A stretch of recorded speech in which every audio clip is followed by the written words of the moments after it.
আসসালামু আলাইকুম। আমি আছি মিরপুরে 1 নম্বর মিসকো সুপার মার্কেটের সামনে। আপনারা দেখতেছেন আমার সামনে যে রাস্তাটা, এই রাস্তার নিচ থেকে বড় ধরনের একটা পাইপ গেছে, যে পাইপের ভিতর থেকে মানুষ দৌড়ে যাইতে পারে। এই পানিগুলো যাওয়ার কথা সেই পাইপের ভিতর থেকে, অথচ সেই পাইপের ময়লার কারণে বা কোনো কারণে আটকে এই পানিগুলো রাস্তার উপর থেকে যাচ্ছে। আমি ঢাকা উত্তর সিটি কর্পোরেশনের দৃষ্টি আকর্ষণ করব, আপনারা এই ব্যাপারটা দৃষ্টি দেবেন, জনগণের পক্ষ থেকে যেন সমস্যার সমাধান হয়।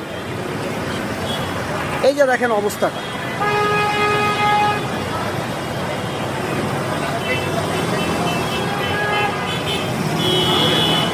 ঢাকার শহর আইসায় আমার আশা ফুরাইছে, লাল নীল সবুজ বাতি দেখা নয়ন জুড়াইছে।